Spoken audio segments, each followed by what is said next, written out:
Olá, segundo ano. Estou passando por aqui com essa aula para dar continuidade ao conteúdo que nós começamos pela aula no Meet, mas por conta de algumas oscilações da internet, eu acabei ficando um pouco prejudicada, né? E para não prejudicar vocês, eu vou gravar essa parte do conteúdo que é referente àquele dia que nós tivemos essa pausa na aula. E nos nossos próximos encontros nós daremos continuidade aí a esse conteúdo de sistema respiratório, onde nós iremos ver algumas doenças relacionadas a esse sistema. E nas próximas aulas nós iremos ver o sistema circulatório, que é menorzinho, e aí a gente vai discutindo algumas coisas e vamos trabalhando aí nas nossas aulas do Meet, tá certo? Essa parte aqui nós já até vimos na aula passada. Eu caracterizei para vocês os brônquios e os bronquíolos. Só retomando, como nós estamos vendo o sistema respiratório, a gente está vendo a passagem do ar que entra pelas cavidades nasais, o que é que está acontecendo, qual a função dos pelos do nariz, a produção do muco, faringe, laringe, traqueia. A traqueia, ela sofre aquela bifurcação que vai dar origem aos dois brônquios, aos bronquíolos, e na ponta dos bronquíolos nós temos aí os alvéolos pulmonares, que é por onde ocorre o processo de hematose, que é o processo de troca gasosa acontecendo aí entre o oxigênio e o CO2. Isso nós já discutimos. Aí eu vou descer aqui um pouquinho. Quem tiver com o módulo, por favor, da página 49, vocês vão encontrar esse conteúdo. E agora nós vamos caracterizar aqui os pulmões. Os pulmões, eles têm em média 25 centímetros de comprimento. Eu já até tinha comentado com vocês que o pulmão direito, ele é ligeiramente maior do que o esquerdo, por conta da localização do coração. Como localização, o coração ele fica em uma região chamada de mediastino, que é no centro, no meio dos dois pulmões, ele fica um pouco voltado para o lado esquerdo. Por este motivo, o lado esquerdo ele é ligeiramente menor do que o direito. Então, o pulmão direito ele tem 3 lobos, 3 partes, e o esquerdo vai ter apenas 2 partes, por conta dessa localização aí do coração, tá certo? Eles são revestidos externamente por 2 membranas úmidas, que são chamadas de pleuras. A pleura interna, ela vai estar em contato com os pulmões, e a pleura externa vai estar em contato aí com as paredes do tórax. A gente vai voltar a ver tórax quando formos ver o processo de ventilação, que compreende a inspiração e a expiração. O que é que está acontecendo com o diafragma, com os músculos intercostais, caixa torácica? Tudo isso está envolvido, todas essas estruturas estão envolvidas aí no processo de ventilação. Vamos agora para fases da respiração orgânica. Quando vocês estiverem estudando por outras bibliografias ou estiverem resolvendo alguma questão e aparecer lá respiração sistêmica ou pulmonar, é a mesma coisa que essa aqui que a gente trabalha como respiração orgânica. Então, fase da respiração orgânica ou da respiração sistêmica ou ainda respiração pulmonar, é a mesma coisa. Para que as células possam receber oxigênio e eliminar dióxido de carbono, que é o CO2. Inclusive, logo no início de sistema respiratório, eu disse a vocês qual seria a função desse sistema, bem como eu disse a vocês qual era a função do sistema digestório. Então, a função do sistema respiratório é obter oxigênio para distribuir pelo nosso corpo e eliminar o CO2, uma vez que o CO2 no nosso organismo ele causa acidez no nosso sangue e isso não é legal.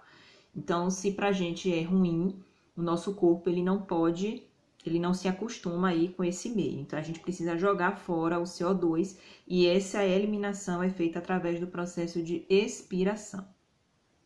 Então, para que as células elas possam receber oxigênio e liberar o dióxido de carbono, o sistema respiratório ele passa por 3 mecanismos básicos. Ele realiza 3 mecanismos básicos, que são ventilação pulmonar, hematose e transporte de gases. Essa ventilação pulmonar compreende o processo de inspiração e expiração. A hematose, que nós já trabalhamos um pouquinho, é o processo de troca gasosa, é a liberação de CO2 e a obtenção de oxigênio, e o transporte de gases. Como é que o oxigênio ele é transportado, quais são as vias que ele pode passar e como é que o CO2 ele é transportado aí no nosso corpo. Então, cada etapa dessa nós vamos ver de forma individualizada. Começando aqui pelo processo de ventilação pulmonar, que compreende os movimentos de inspiração e expiração, possibilitando aí a renovação do ar, dependente da atividade dos músculos respiratórios. Quais são esses músculos? Diafragma e músculos intercostais. Inclusive, eu já até mostrei para vocês, já até localizei para vocês onde fica o diafragma. Caso vocês não se lembrem, nessa mesma página, um pouco mais acima aí, a primeira imagem da página 49, dá para vocês verem os dois pulmões e logo abaixo tem o músculo. Esse músculo do diafragma, dependendo do movimento respiratório, se é inspiração ou expiração, ele vai se movimentar. E os músculos intercostais são os músculos que ficam entre as nossas costelas, que formam aí a nossa caixa torácica. Então, esse movimento de inspiração e expiração vai depender da atividade desses dois músculos respiratórios. Quando nós inspiramos, quando a gente coloca o ar para dentro dos pulmões, ocorre a contração do diafragma. Nós já até fizemos isso nas aulas do MIT. Quando você inspira, quando você enche o pulmão de ar, que o pulmão ele se expande, acaba ocasionando aí a contração do diafragma. Então, contrai o diafragma e, por sua vez, os músculos intercostais eles também vão contrair. Então, a caixa torácica ela se expande e acaba contraindo esses músculos intercostais. Então, o diafragma ele abaixa e a costela eleva, contraindo esses músculos intercostais. Então, no movimento de inspiração, nós temos aí a contração do diafragma e dos músculos intercostais. No processo de expiração, que é o processo de saída de ar dos pulmões, nós já vamos observar aí um mecanismo oposto, né? Um mecanismo contrário.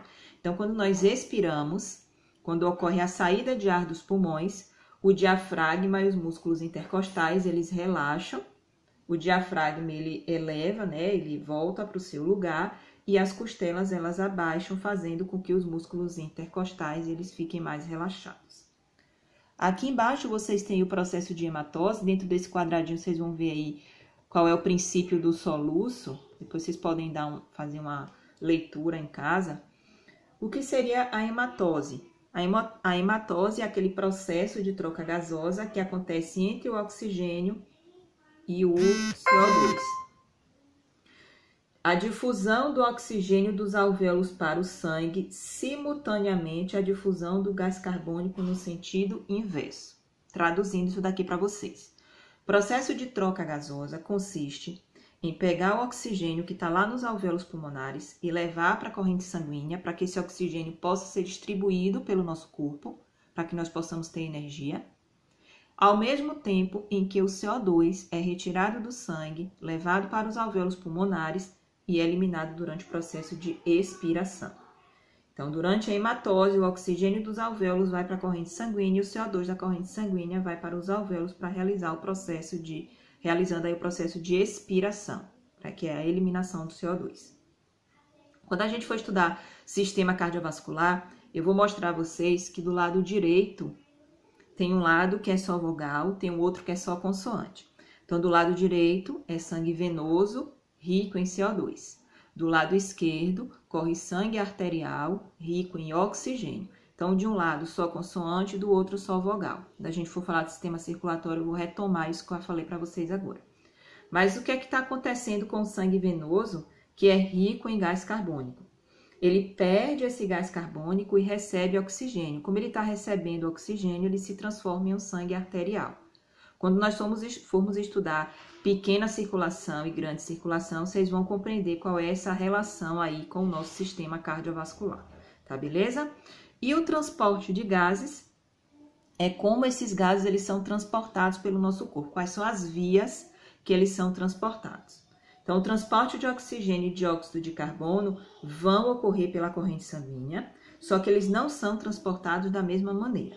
O oxigênio ele pode ser transportado de duas formas. Via plasma, que é aquela parte líquida que compõe o nosso sangue, nós já estudamos isso quando vimos o sistema hematopoético. Então, 3% do oxigênio ele é distribuído via plasma. Transportado, desculpe. E em torno de... Como é que eu posso estimar para vocês aqui? não tem uma exatidão da quantidade de oxigênio que é distribuída via hemoglobina, que são aqueles componentes figurados do nosso sangue, aquelas nossas células vermelhas. Então, cada hemoglobina, ela combina-se com 4 moléculas de oxigênio, formando um complexo, um conjunto, chamado de oxihemoglobina. Então, a oxihemoglobina é quando a hemoglobina ela está combinada com 4 moléculas de oxigênio. Tá certo? Então, o oxigênio ele pode ser distribuído aí, transportado de 2 formas no nosso corpo, por 2 vias, via plasma e via hemoglobina. Já o dióxido de carbono, ele pode ser transportado de 3 maneiras. Em torno de 5 a 7% é transportado dissolvido no plasma. Em torno de 23 e 25% ele é transportado combinados aí a hemoglobina, formando um complexo chamado de carbohemoglobina. A carbohemoglobina é quando a hemoglobina ela se liga ao CO2. E em torno de 70% o transporte de CO2 acontece na forma de íons bicarbonato. Quando vocês estiverem fazendo a leitura dessa parte do módulo, vocês vão entender por que é que o CO2 ele causa acidez no nosso sangue, viu? Dentro desse quadradinho aqui, vou passar o dedo para vocês verem onde é, nesse quadradinho aqui, vocês vão ver, vai estar falando sobre o monóxido de carbono, que é o CO. As nossas células vermelhas, a nossa hemoglobina, ela tem uma atração muito forte pelo monóxido de carbono.